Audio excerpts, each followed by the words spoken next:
memberkati kita hari lepas hari, hingga pada hari ini Ia mengantarkan kita masuk dalam rumahnya yang kudus. Sebelum kita memulai ibadah kita, marilah kita mengambil waktu sejenak secara pribadi untuk bersekutu dengan Tuhan, menenangkan diri kita dalam berdoa dan bermeditasi.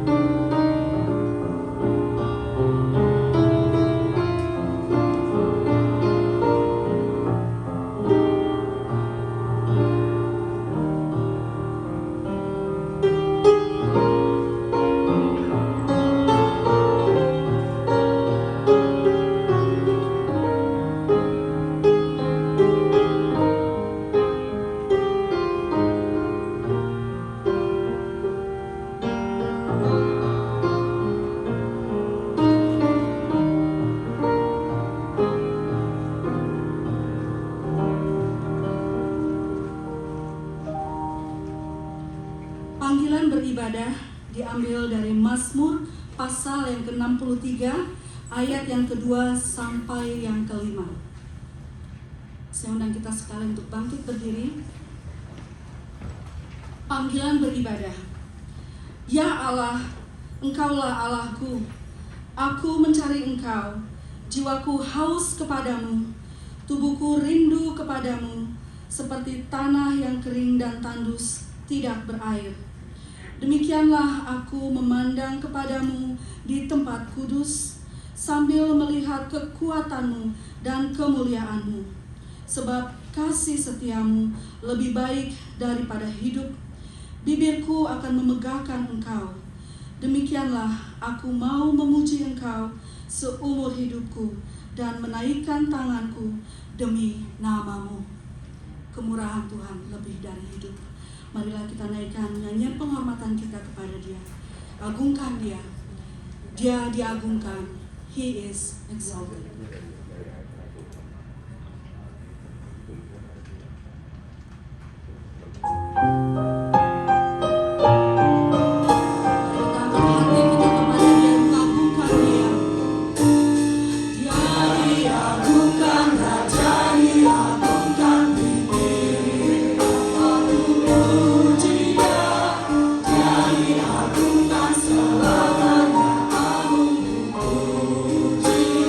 Now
Tuhan Engkau, kami muliakan Engkau, kami tinggikan Engkau. Karena Engkau Allah, Raja Maha Besar, Pencipta langit dan bumi, kami tunduk kepadamu. Terima kasih Tuhan atas hari yang Engkau berikan kepada kami. Kesempatan bagi kami untuk memuji, memuliakan Engkau bersama-sama dengan keluargamu di rumah ini. Terima kasih Engkau menghantarkan kami dengan hati yang penuh sukacita, hati yang rindu akan firman-Mu. Firman-Mu yang akan membekali kami hari lepas hari, menguatkan kami untuk terus teguh iman di dalam Engkau. Bapa, Engkau berkati ibadah kami hari ini Tuhan. Kami hanya ingin mengagungkan, memuliakan, dan mendengarkan suara-Mu. Beracaralah Tuhan pada hari ini, sebab kami siap memuji dan memuliakan nama-Mu. Di dalam nama Tuhan Yesus Kristus kami berdoa dan mengucap syukur. Amin. Silakan duduk.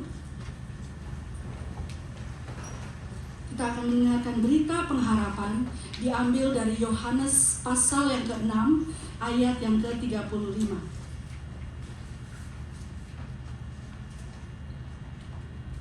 Kata Yesus kepada mereka, "Akulah roti hidup. Barang siapa datang kepadaku, ia tidak akan lapar lagi. Dan barang siapa percaya kepadaku, ia tidak akan haus lagi." Bersyukurlah kita yang sudah diberikan oleh Allah Bapa, anaknya yang tunggal, roti kehidupan bagi kita semua.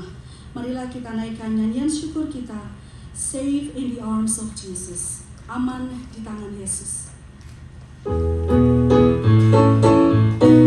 Mari kita bertepuk tangan bagi Tuhan.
tenang. Amin.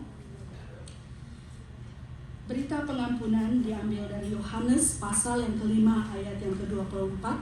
Saya akan bacakan untuk kita sekalian. Yohanes 5 ayat yang 24. Aku berkata kepadamu, sesungguhnya barang siapa mendengar perkataanku dan percaya kepada Dia yang mengutus aku, ia mempunyai hidup yang kekal dan tidak turut dihukum, sebab ia sudah pindah dari dalam maut ke dalam hidup. Bersyukurlah kita semua yang sudah diberikan pengampunan sempurna dari Tuhan, dan kita tidak masuk dalam tidak dihukum, melainkan masuk dalam hidup yang kekal. Marilah kita naikkan pujian penyembahan kita, Goodness of God. Kita bangkit berdiri.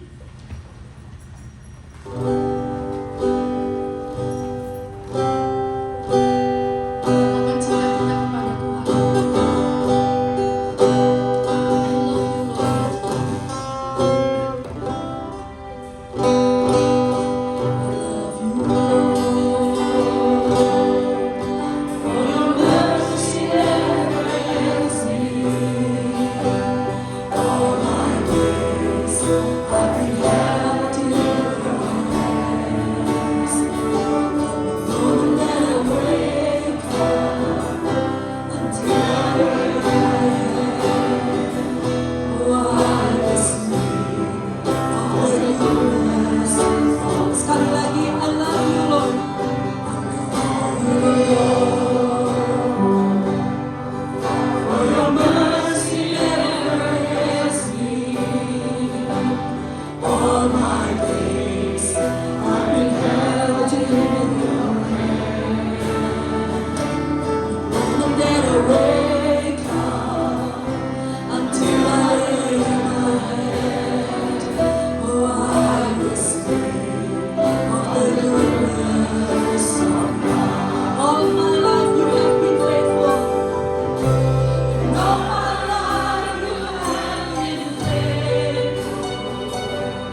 kasihmu.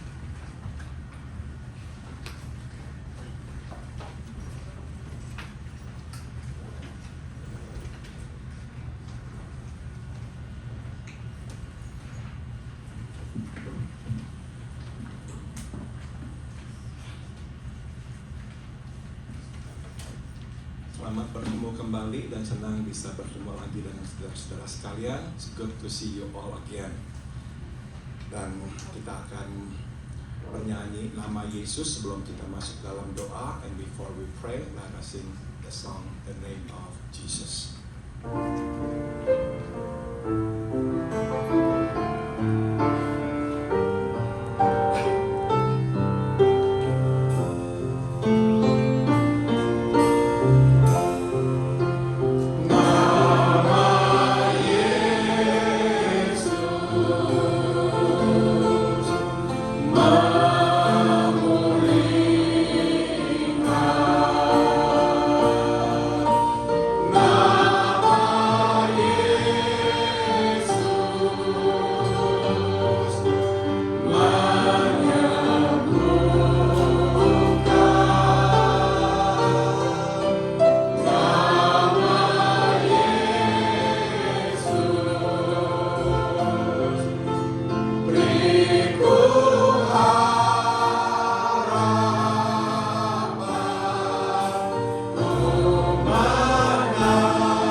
Atas hari baru yang sudah Engkau berikan kepada kami, untuk kami datang dan menyembah-Mu di rumah-Mu yang kudus ini.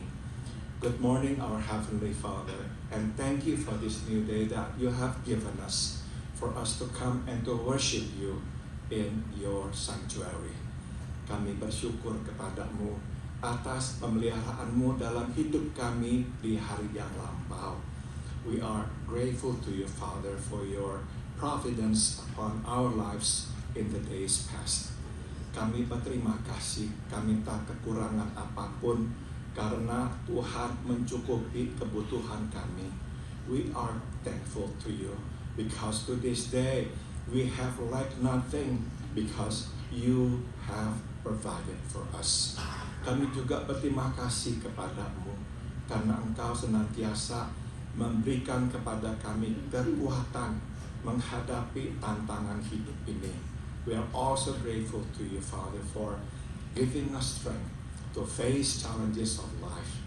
Kami juga datang kepada-Mu berterima kasih bahwa kami boleh menerima keselamatan dari-Mu, menjadi anak-anak-Mu. We are also grateful to you, Father, for your gift of salvation, through which we have been made your children. Bapa, kami pun datang mengakui kami orang-orang berdosa. Kami sudah tahu kehendak-Mu, tapi kami tidak selalu melakukannya. We also come before you to confess that we are sinners. We know what your will was, but we did not always obey you. ampuni kami ya Tuhan. So we pray, Father, please forgive us. Beri kami kekuatan di hari mendatang melawan godaan dan hidup sesuai dengan kehendak-Mu. We pray, may in the days to come, You grant us strength to face and to resist the temptation and to live in accordance to Your will. Bapa, kami pun datang sekarang ingin berdoa bagi saudara-saudara kami yang tengah sakit. We also come before You, Father, to bring our petitions, to pray for our brothers and sisters who are ill.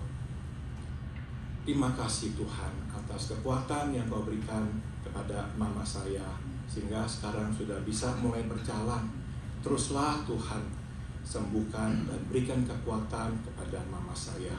Thank You, Heavenly Father, for enabling my mom now to be able to walk again. So we pray, may You continue to strengthen her, that she will be healthy. Kami juga berdoa buat Papa Santi, memohon Tuhan terus mendampinginya, memberikan kepadanya kekuatan supaya suatu hari kelak dia pun dapat berdiri dan berjalan. We pray for Santi's father, that You will continue to strengthen him, that one day, Lord, he'll be able to stand and walk again. Kami berdoa buat Tante Elvir, memohon Tuhan menjamahnya, menghilangkan sakit penyakit pada tubuhnya, sehingga dia tidak lagi menderita sakit. We also pray for Tante Elvir. May You touch her. Remove all the sickness from her body. Remove all the pain from her body. That she will be pain-free and she will be able to live a healthy life again. Bapak, kami berdoa pula buat Kok Cuan yang kakinya kembali sakit. Kami mohon dalam nama Tuhan Yesus, jamahlah kaki Kok Cuan, sembuhkanlah Kok Cuan, sehingga tidak lagi dirundung oleh sakit di kakinya. We pray for our brother Cuan. May You touch his leg, his foot. May You touch and heal him, Father, that forever he will not have to suffer from this pain anymore. Kami juga mengingat Benita, memohon Tuhan memberikan kekuatan kepadanya, menjalani perawatan sehingga Benita makin hari makin sehat. We pray for Benita, Lord. May You also give her strength to go through treatment, that she will be healthy. Kami juga berdoa ya Tuhan buat Stephanie dan Mira, memohon supaya Tuhan terus memberi kekuatan kepada mereka dan tubuh yang sehat. We also remember our sister Stephanie and Mira. May You continue to strengthen them, Lord, so that they will live a healthy life. Kami juga berdoa ya Bapa buat Pendeta Tony Moniaga, buat Herwi dan buat Anyal. Biarlah tangan Tuhan juga terus menopang mereka, memberikan kekuatan dan kesehatan kepada mereka. We also pray for Pastor Tony Moniaga, for Herwi, and for Anyal. May You continue to keep them healthy, Lord. Kami juga mengingat Om Arthur dan Pak Gustaf, berilah kekuatan kepada mereka menjalani perawatan minggu demi minggu. We also pray for Om Arthur and Pak Gustaf.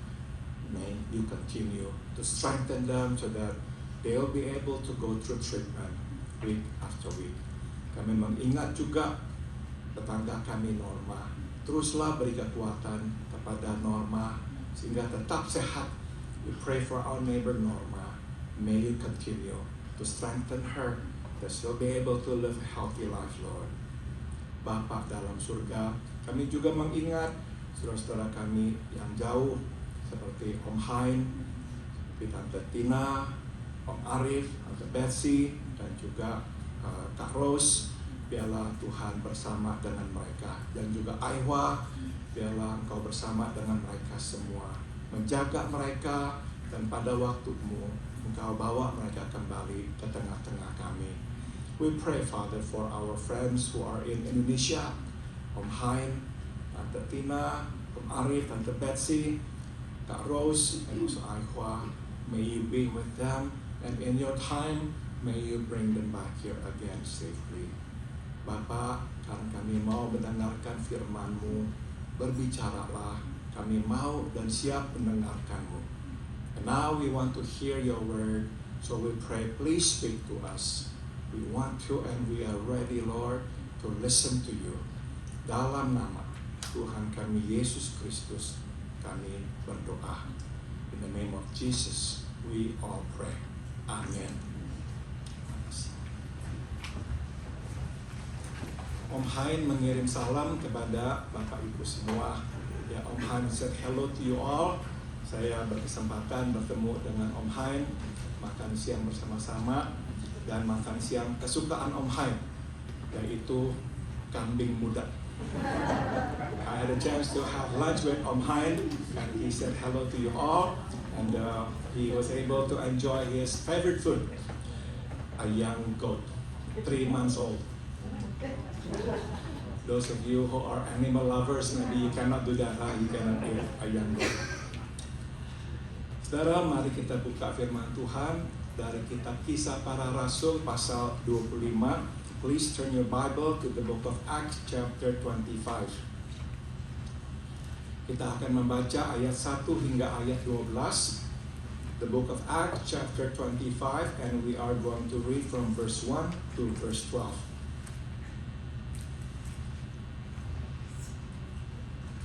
Mari kita bangkit berdiri untuk pembacaan firman Tuhan. Will you please stand for the reading of the scripture?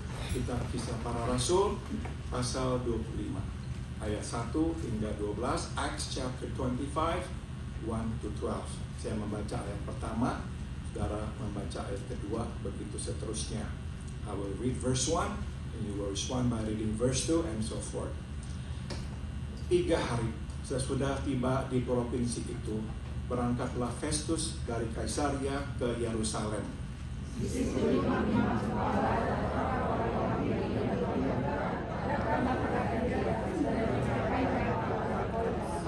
Verse 3, kepadanya mereka meminta suatu anugerah yang merugikan Paulus, yaitu untuk menyuruh Paulus datang ke Yerusalem, sebab mereka sedang membuat rencana untuk membunuh dia di tengah jalan.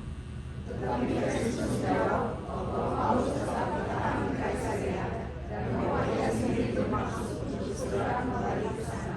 Verse 5 katanya, karena itu baiklah orang-orang yang berwewenang di antara kamu turut ke sana bersama-sama dengan aku dan mengajukan dakwaan terhadap dia jika ada kesalahannya.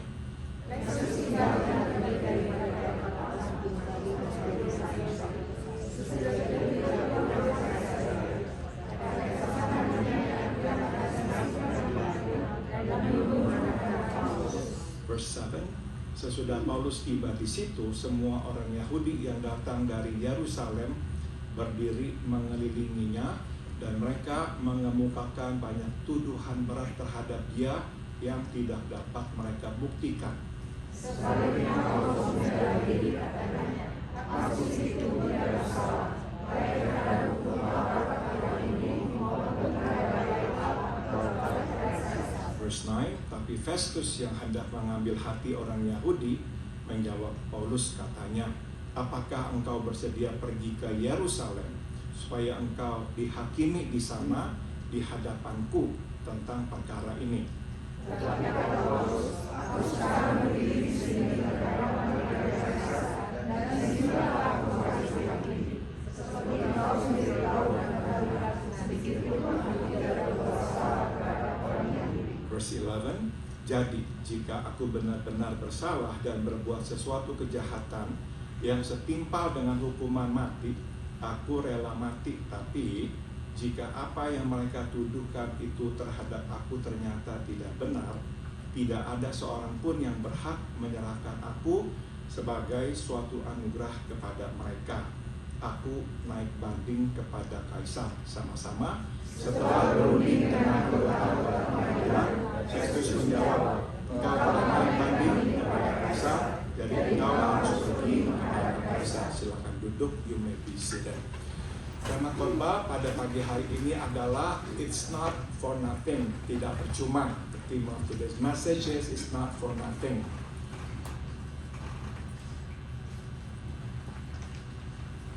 Saudara-saudara, saya yakin kita pasti pernah kecewa dan merasa bahwa apa yang telah kita lakukan kok sia-sia. Yeah, I'm sure we all have been disappointed and felt that what we had done was all for nothing. Mungkin kita tidak perlu menyimpulkan terlalu cepat, but perhaps we should not be too quick to come to that conclusion. Pada kenyataannya adalah memang kita tidak tahu, sebab kita tidak dapat melihat gambar seutuhnya. The fact is, we don't know, because we cannot see the whole picture.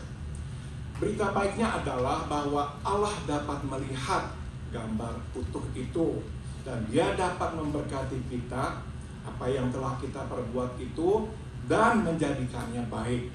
The good news is God can, and He can also bless what we have done and use it into something good. Nah, saudara, Dr. Lukas memberitahukan kita bahwa nama gubernur yang menggantikan Felix adalah Porcius Festus. Dr. Luke tells us that the name of the governor who replaced Felix was Porcius Festus. Dia adalah gubernur Roma kelima di Yudea. Dan dia memerintah dari tahun 59 sampai 62 setelah Masehi. He became the fifth governor, the Roman governor of Judea, who reigned from 59 to 62 AD.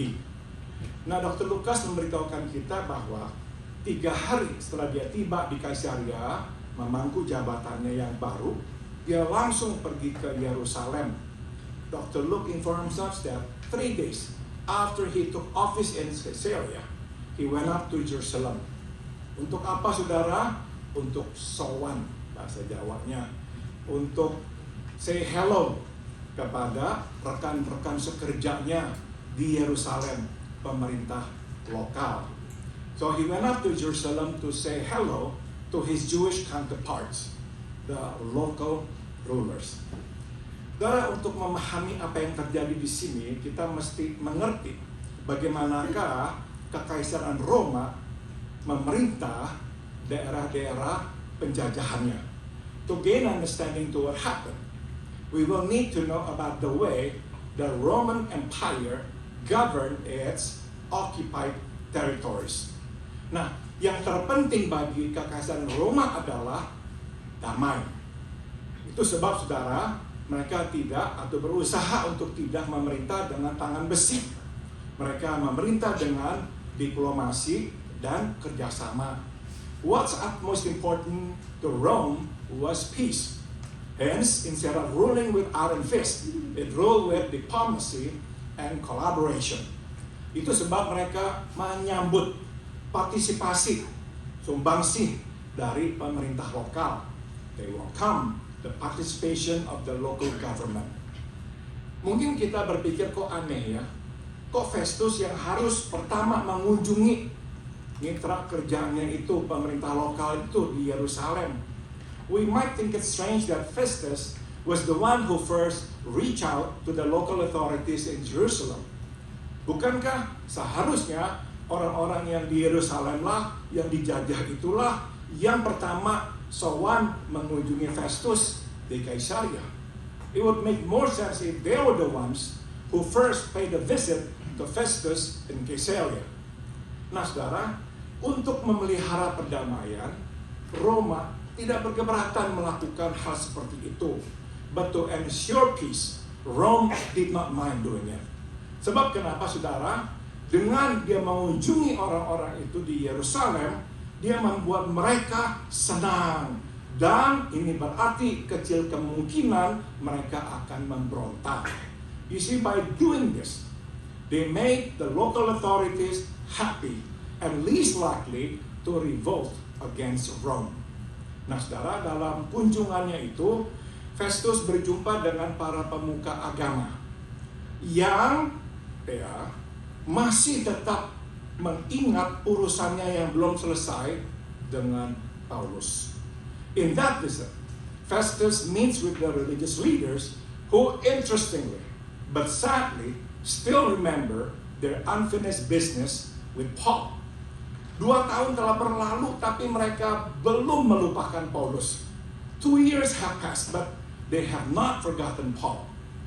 Maka kita bisa simpulkan, saudara, ternyata waktu tidak menyembuhkan semuanya. We can then say that time does not heal everything. Bukankah di sini kita lihat waktu tidak menyembuhkan kebencian? As we can see it here, it certainly does not heal hatred. Sebab saudara, seringkali kebencian itu mesti dibalas, tidak bisa dilupakan begitu saja.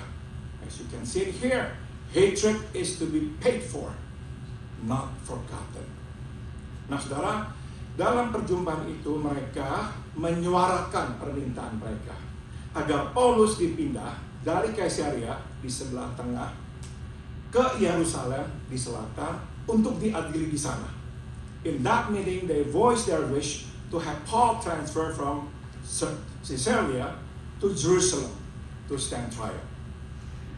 Saudara, maksud tersembunyinya adalah mereka ingin membunuh Paulus di tengah jalan. Mereka ingin menghabisinya. The ulterior motive is to ambush Paul. They want to finish him off. Saudara, kita tidak tahu apakah Festus tahu akan rancangan yang jahat ini. Tapi ternyata dia tidak nyaman dengan permohonan ini. We don't know whether Festus knows of this plot, but somehow he doesn't feel comfortable granting it. Jadi dia menolak permohonan ini. So he denies the motion. Dia meminta mereka datang ke Kaisarea untuk mengikuti persidangan di sana. Instead, he invites them to come to Caesarea to hold a hearing there. Nah, mari kita berhenti sekarang dan menarik beberapa pelajaran. So let us pause and glean some lessons. Saudara, yang pertama adalah dengan menolak permohonan mereka memindahkan Paulus dari Kaisarea ke Yerusalem, Festus telah melakukan hal yang benar. By denying their petition to have Paul transferred from Caesarea to Jerusalem, Festus did the right thing. Dan tindakannya yang benar itu menyelamatkan nyawa Paulus.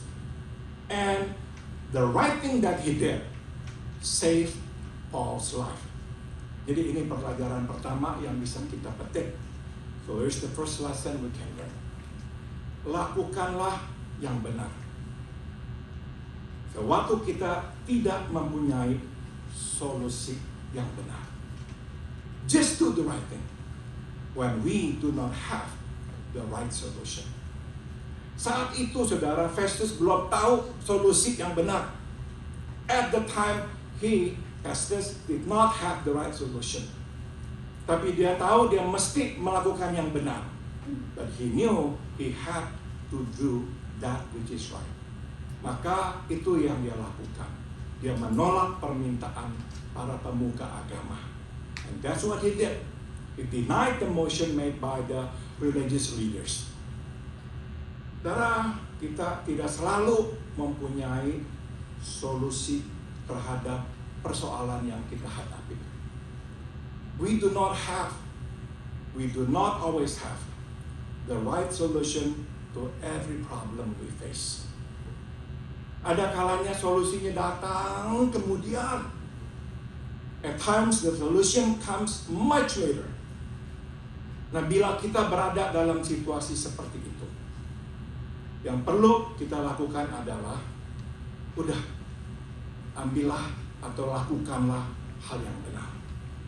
You see, if we are in that situation, what we should do is just do the right thing.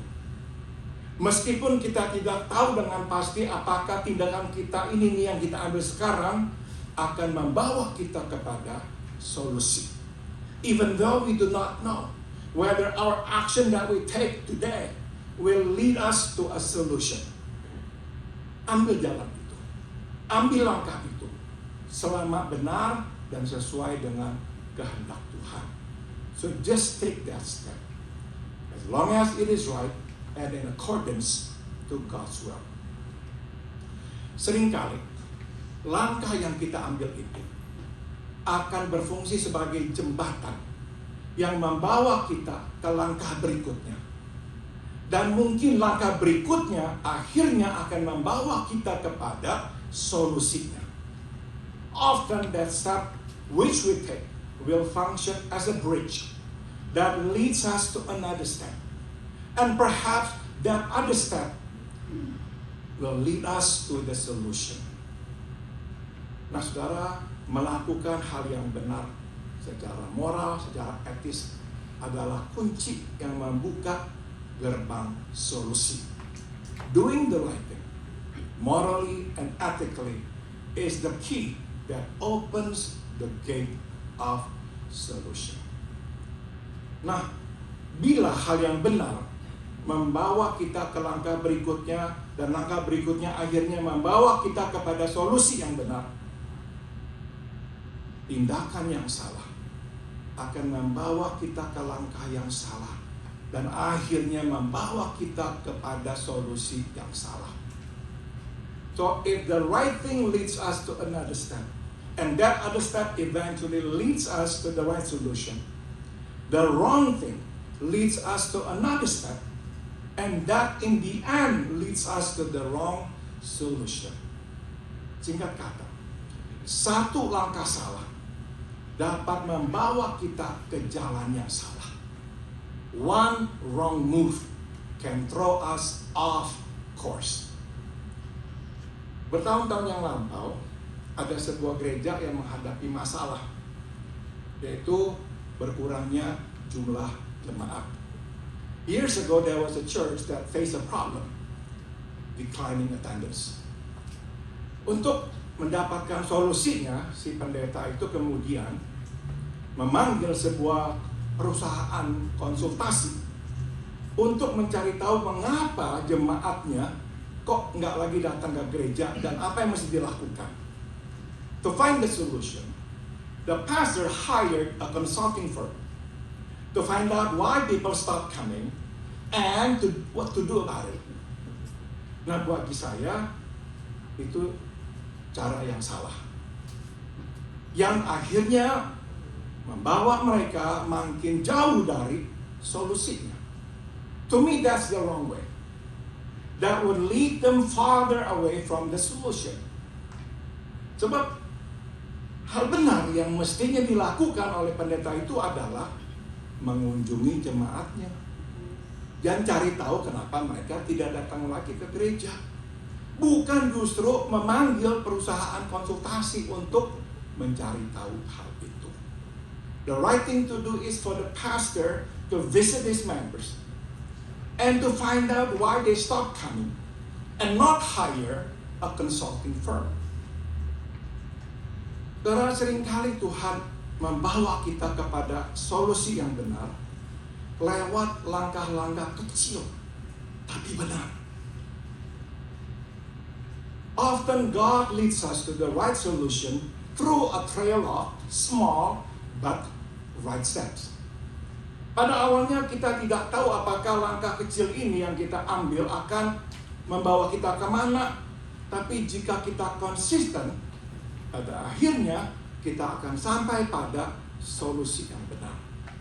In the beginning, we don't usually know where this small and right step will lead us to, but if we are consistent, in the end, we will arrive at the right solution. Waktu kita tengok ke belakang, biasanya kita bertanya, kok bisa ya sampai di sini? Kok bisa ya temukan solusinya? When we look back, we ordinarily wonder, how did I get here? How did I find this right solution? Tapi saudara, sama dengan itu, bila kita mengambil langkah yang salah, meskipun kecil langkahnya, akhirnya itu akan membawa kita kepada solusi yang salah. In the same token, if we take the wrong step, albeit small, it will lead us to the wrong solution. Pada akhirnya kita bertanya-tanya, kok bisa ya saya sampai di sini? In the end we wonder, how did I get here?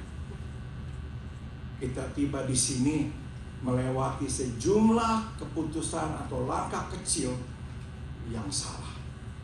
Well, we got here through a series of tiny but wrong steps. Jadi selalu ambillah langkah yang benar. Berbuatlah benar. So do our best to do the right thing. Mari kita lanjutkan.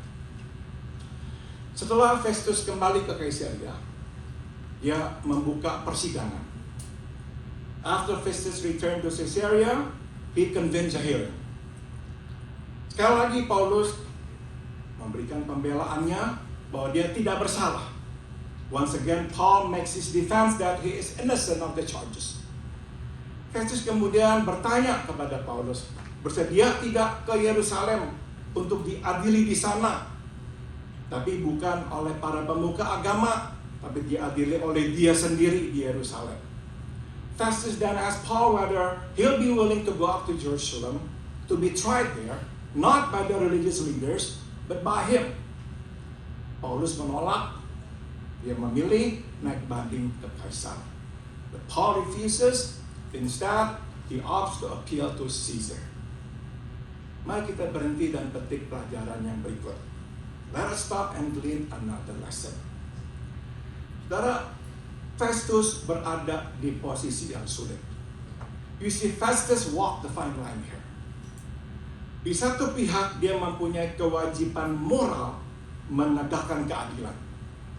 You see, on one hand, he had a moral duty to uphold justice. Sebaliknya, dia juga mempunyai kewajiban politik untuk memenangkan hati orang Yahudi.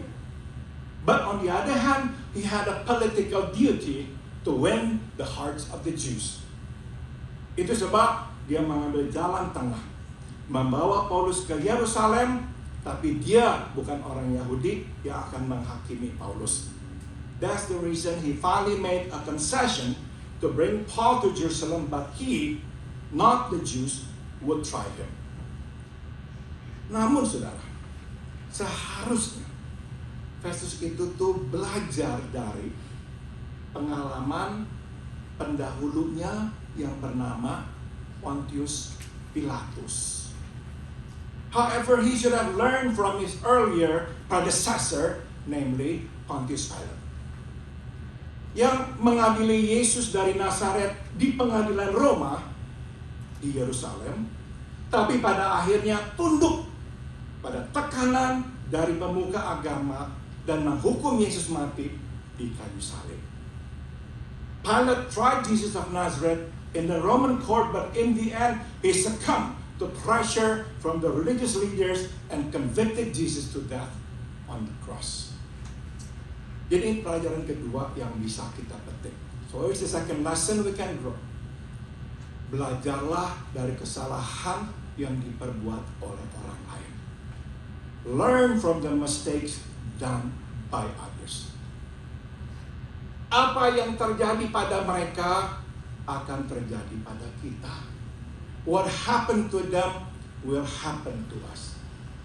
Jangan berpikir kita spesial, kita berbeda, kita akan diperkecualikan dari nasib yang ditanggung oleh orang yang melakukan kesalahan itu dulu.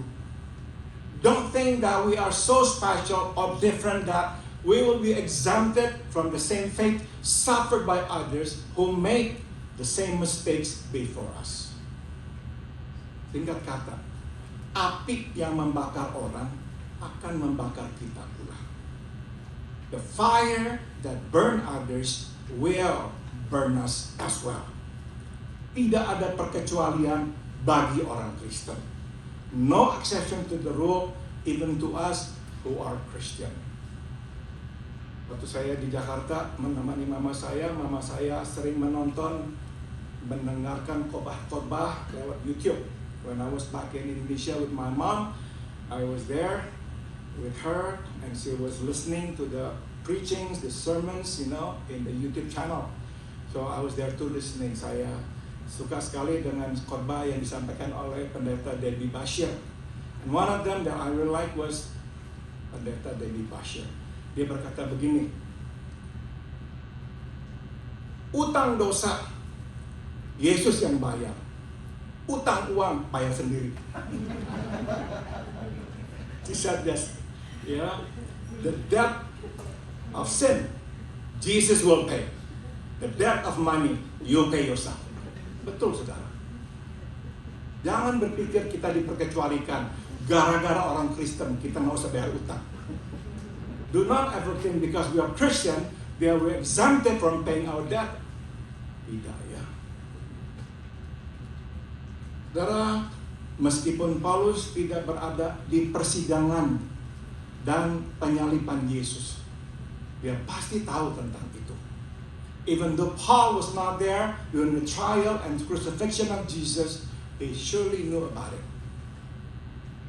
Pilatus tidak bisa melawan tekanan dari pemuka agama dan harus mengirim Yesus ke kayu salib. Pilate could not go against the will of the religious leaders and had to send Jesus to the cross. Paulus tidak mau itu terjadi pada dirinya, and Paul did not want that to happen to him. Itu sebab dia menolak pergi ke Yerusalem. Hence, he refused to go to Jerusalem. Dia memilih pergi ke Roma untuk diadili oleh Kaisar. He had rather go to Rome to be tried by Caesar. Saudara, adalah Albert Einstein yang berkata, kegilaan adalah mengulang perbuatan yang sama, mengharapkan hasil yang berbeda. It was Albert Einstein who said, insanity is doing the same thing over and over and expecting different results. Tapi kadang kita lakukan yang sama, ya kan? But sadly, we sometimes do that, don't we? Kita melakukan apa yang sudah dilakukan oleh orang lain, tapi berharap hasilnya berbeda. We do what others have done, expecting different results. Saudara, kalau kita melakukan kesalahan yang sama yang diperbuat mereka, kita akan harus menanggung konsekuensinya. When we make the same mistakes, be sure to know that we will suffer the same results. Jadi belajarlah dari kesalahan yang diperbuat orang. So learn from mistakes done by others. Sebaliknya, kita juga mesti belajar dari hal-hal yang baik dan benar yang diperbuat orang. On the contrary, we must also learn from the good and the right that others have done. Kita tahu bahwa hal yang baik dan yang benar biasanya akan menghasilkan hasil yang baik. You see, the good and the right will usually result in good outcome. Orang yang bekerja keras, orang yang bertanggung jawab, biasanya akan menerima upahnya. Those who work hard and responsibly are usually awarded. Orang yang memberi akan menerima. Those who give will receive. Dan orang yang menghargai sesama akan dihargai. And those who appreciate others will be appreciated. Belajarlah dari mereka. Ikutlah contoh mereka. So learn from them and follow their examples. Mari kita lanjutkan. Felix tahu Paulus tidak bersalah. Tapi karena dia ingin mengambil hati orang Yahudi, ia membiarkan Paulus di penjara. Felix knew Paul was innocent, but because he wanted to grant a favor to the Jews, he left Paul in prison. Sewaktu para imam dan pemuka agama berjumpa dengan Festus, mereka juga meminta anugerah supaya Paulus dipindahkan dari Kaisarea ke Yerusalem. When the chief priests and the Jewish leaders met with Festus, they requested him as a favor to them to have Paul transferred to Jerusalem. Dan, satu lagi, Festus, karena ingin mengambil hati orang Yahudi, meminta Paulus diadili di Yerusalem. And Festus, wishing to do the Jews a favor, asked Paul to stand trial in Jerusalem. 3 favors. 3 favors.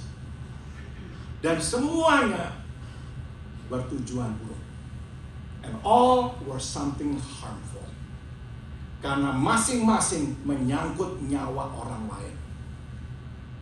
Because each involve the life of somebody else. Saudara, jadi inilah pelajaran yang ketiga yang bisa kita petik.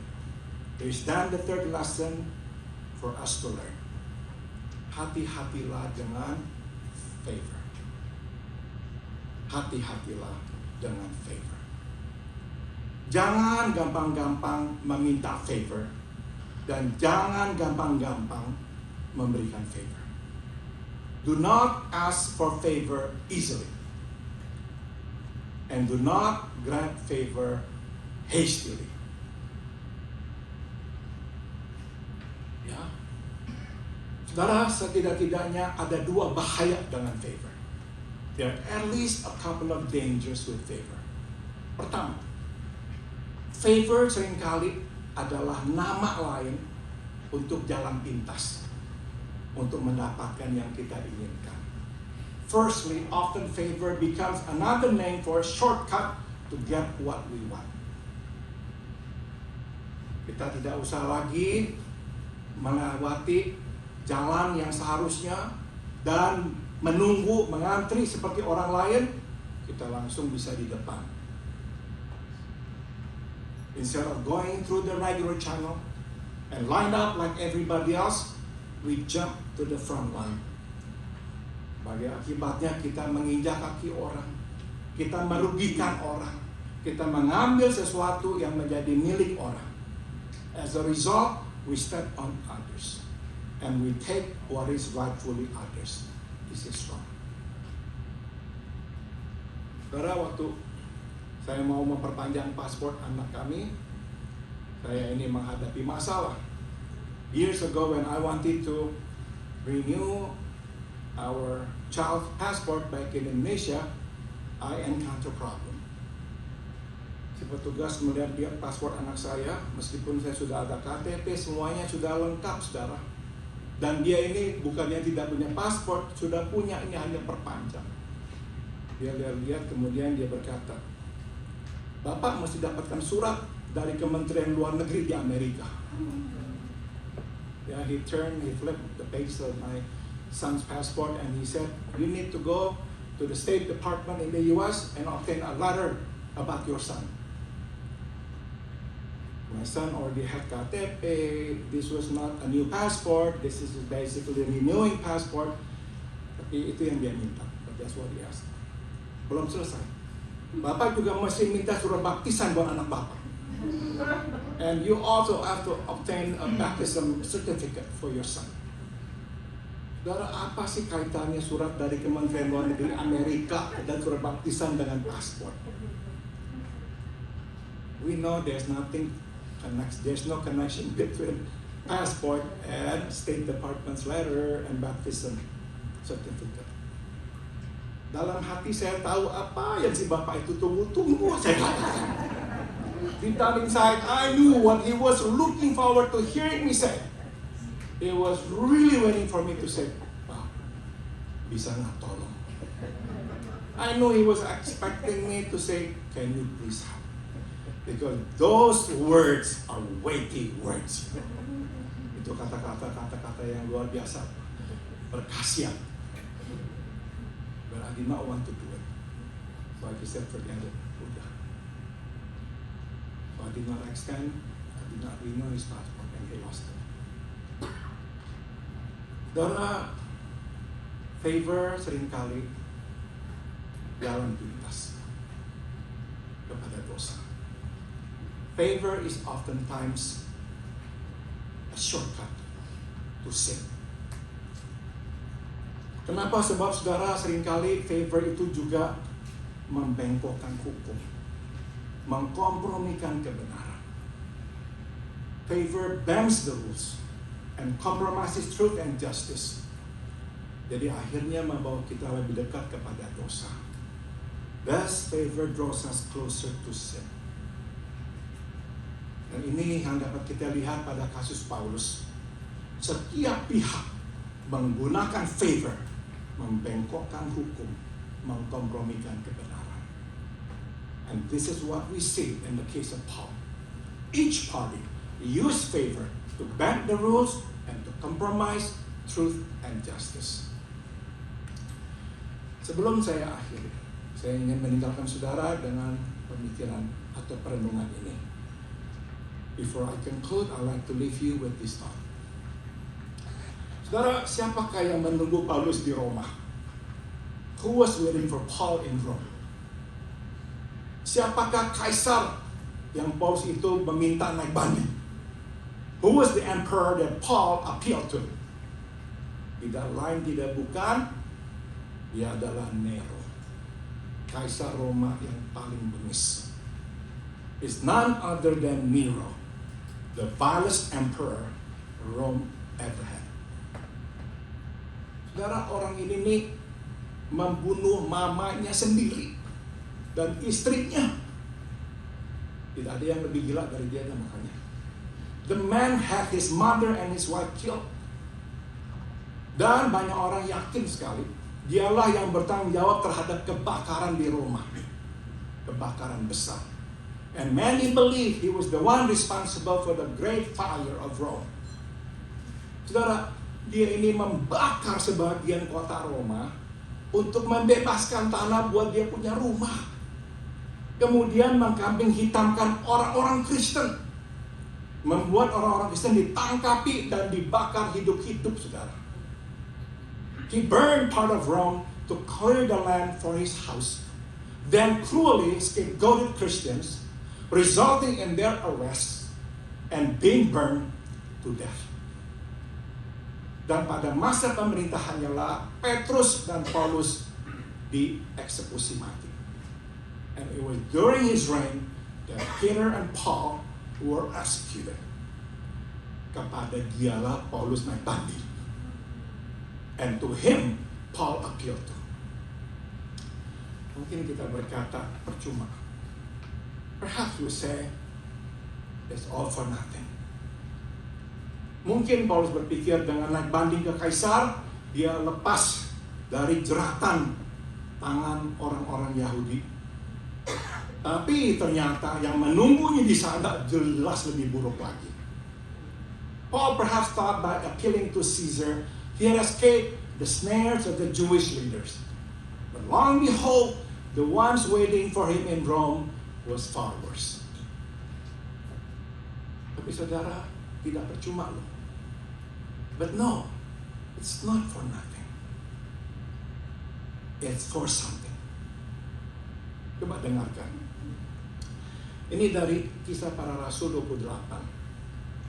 Ayat 31 hingga terakhir 33. Ya, ini bagian terakhir.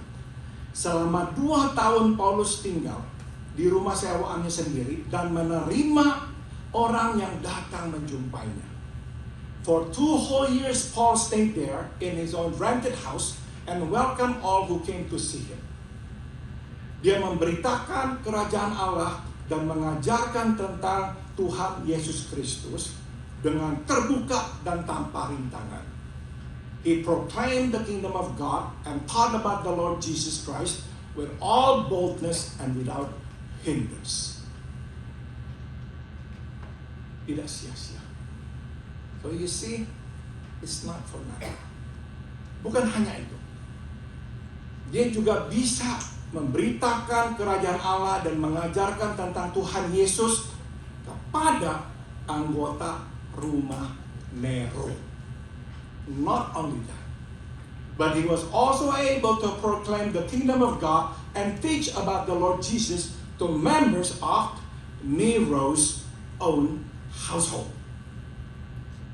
Saudara, Paulus berkata di suratnya di Filipi pasal 4 ayat 22. Umat Tuhan di sini mengirim salam kepadamu, terutama mereka dari istana kaisar.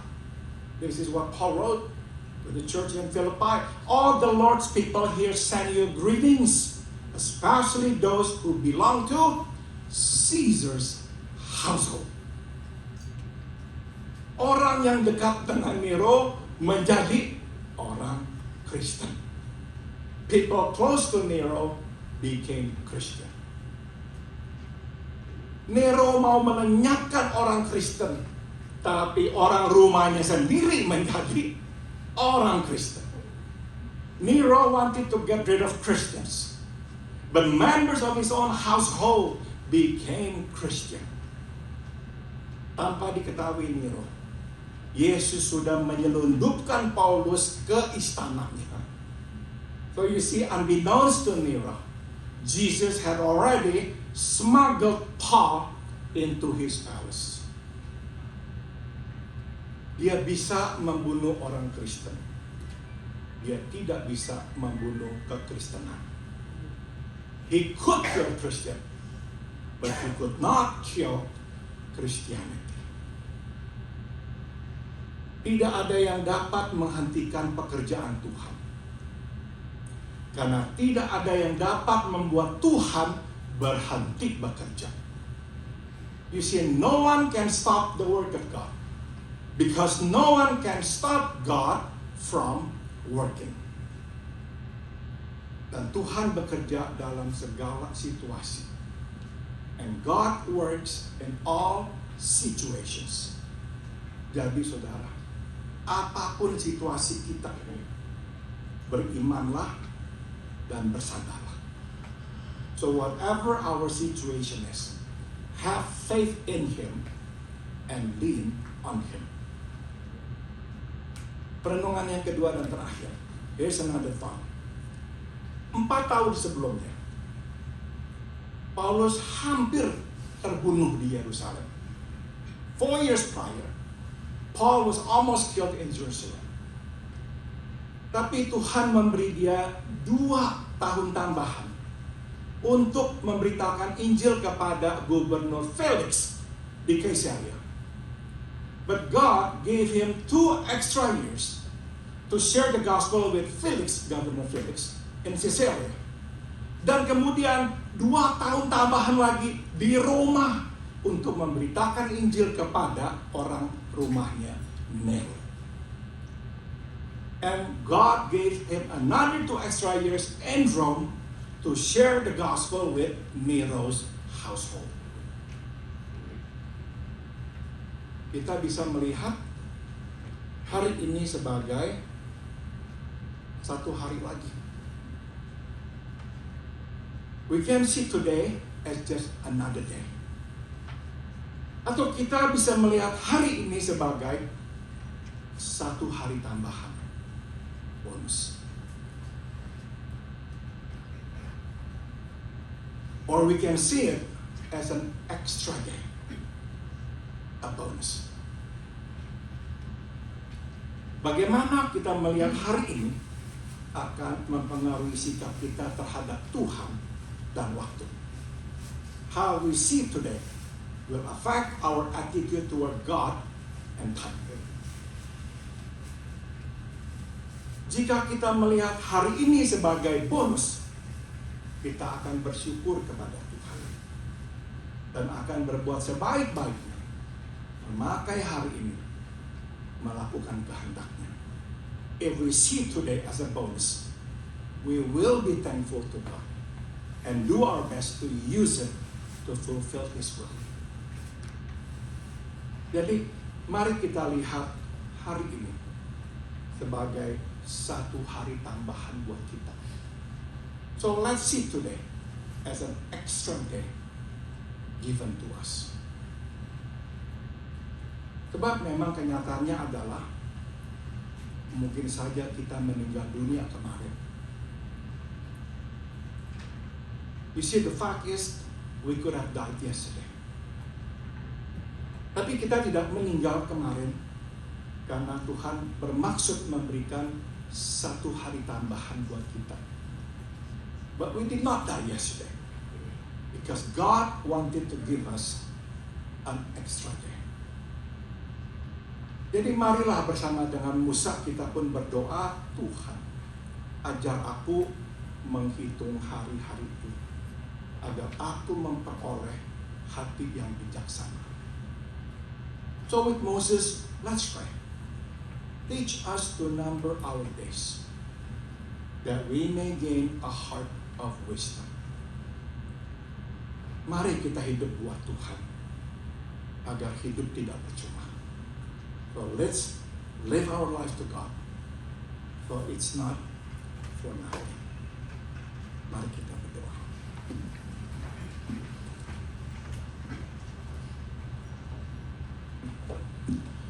Bapa dalam surga, terima kasih kami boleh mendengarkan firman-Mu hari ini. We thank you, Heavenly Father, for giving us this honor to hear your word. Bapa, tolong ajar kami menggunakan hari ini dengan bijaksana. Help us, Father, to use today, to spend it wisely. Biarlah ya Tuhan, kami hidup untuk menggenapi kehendak-Mu saja. Teach us to live, just to fulfill your will for us today. Terima kasih Bapa dalam surga. Terima kasih. In His time, in His time, He makes all things beautiful. In His time, Lord, please show me every day as you're teaching me your way, that you do just what you said in your time. In your time. In your time.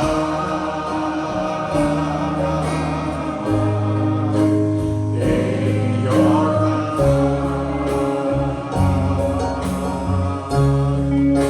You make all things beautiful in your time.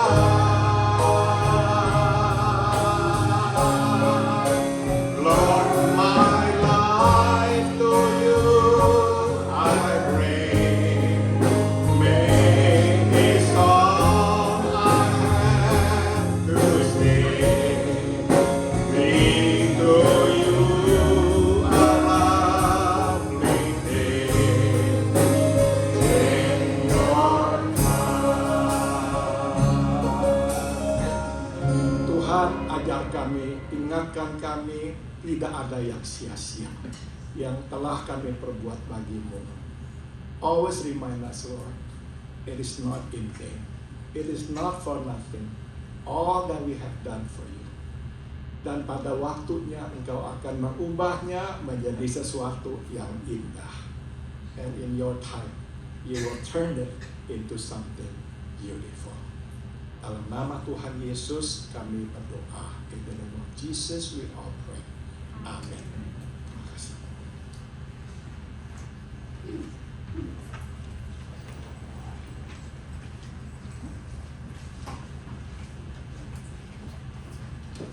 Terima kasih Papa atas firman Tuhan yang begitu menguatkan kita. Marilah kita naikkan ucapan syukur kita, berterima kasih kepada Tuhan dan persembahkan tubuh kita jadi persembahan yang hidup. Saya undang kita semua bangkit berdiri. Kita naikkan pujian betapa hatiku berterima kasih Yesus. Terima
Marilah mempersiapkan persembahan kita kepada Tuhan sebagai ucapan syukur kita atas pemeliharaan Tuhan kepada kita.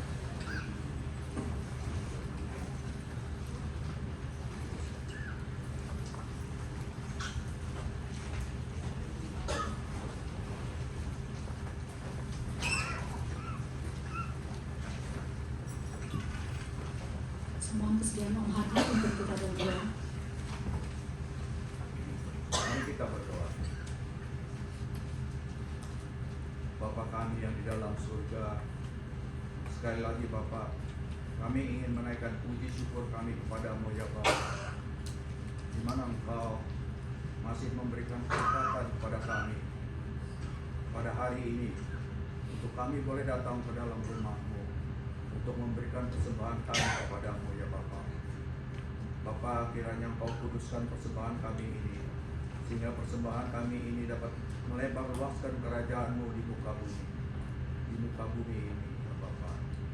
Bapa, berkati setiap saudara yang memberi pada pagi hari ini, terlebih lagi berkati mereka yang belum dapat memberi, sehingga mereka dapat memberi di lain kesempatan.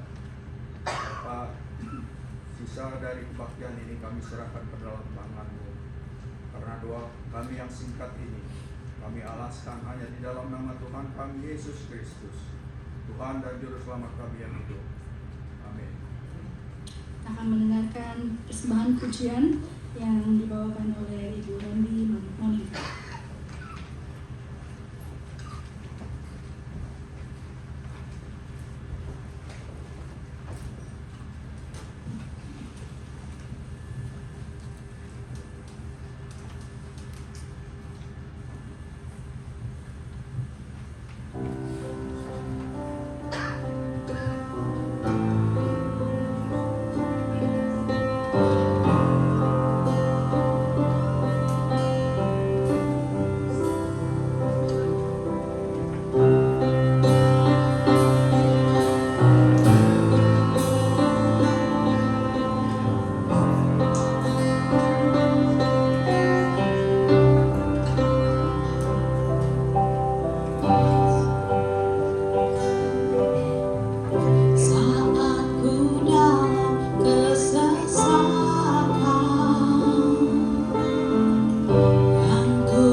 Bu Reni, pujian yang sangat indah.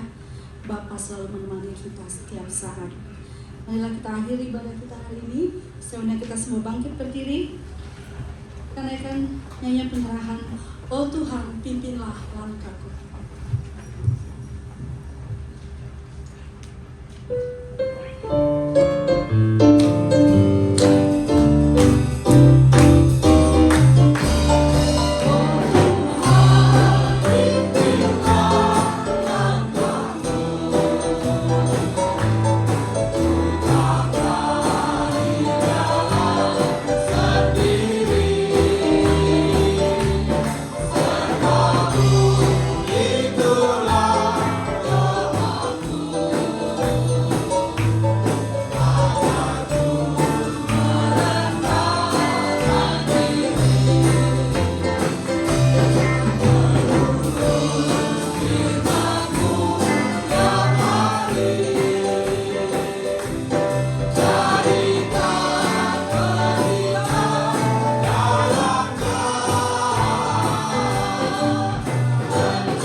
Mari kita menerima berkat Tuhan dari sisi Indonesia. Biarlah kasih karunia dari Tuhan kita Yesus Kristus, may the grace of our Lord Jesus Christ, biarlah kasih tak berkesudahan dari Allah Bapa, may the unceasing love of God the Father, dan biarlah persekutuan serta kekuatan dari Roh-Nya yang kudus menyertai kita sekalian, and may the fellowship and the power of His Holy Spirit be with us all dari sekarang sampai kita berjumpa dengan Tuhan kita Yesus di sorga nanti. From now on until we see Him face to face in heavens above. Amen.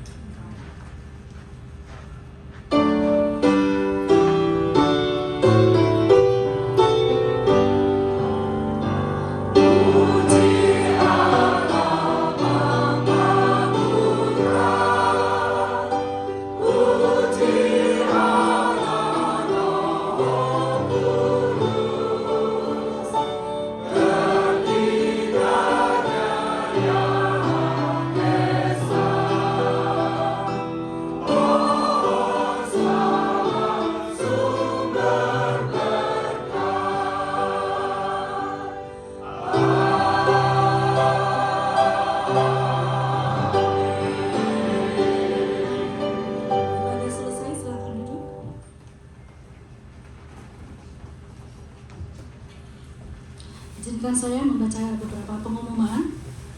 Yang pertama, yang tidak ada di buletin dulu. Sabtu tanggal 17 September jam 10 pagi ada persekutuan wanita di gereja. Ya, Sabtu ini jam 10 di sini mengundang seluruh wanita untuk datang ke gereja.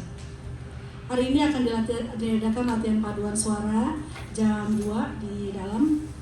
Dan terima kasih kepada mereka yang sudah mengambil bagian dalam pelayanan hari ini. Tuhan memberkati. Selamat datang bagi saudara-saudara yang baru pertama kali beribadah bersama kami. Apakah ada di sebelah kanan saya? Tidak ada. Kiri ada. Belakang Ibu. Namanya siapa Bu? Ibu Tintin, terima kasih. Ini saya tahu jago bikin asinan. Thank you for coming. Apakah ada lagi? Tidak ada. Selamat ulang tahun, the one and only. Cuma ada satu. Ibu Silvina Nakamari. Tuhan memberkati. Mari kita berdoa. Ya Bapa di surga, terima kasih atas sukacita persekutuan yang kami rasakan pada hari ini. Terima kasih atas firman-Mu yang sudah menguatkan kami, meneguhkan kami untuk selalu bersandar kepadamu. Sebentar kami akan berpisah, Engkau sertai kami dalam perjalanan. Dalam hari-hari kami selalu teringat akan Engkau, selalu berusaha untuk melakukan kehendak-Mu dalam hidup kami. Engkau berkati makanan yang akan kami santap sebentar. Engkau berkati mereka yang sudah menyiapkannya. Di dalam nama Tuhan Yesus kami berdoa dan mengucap syukur. Amin.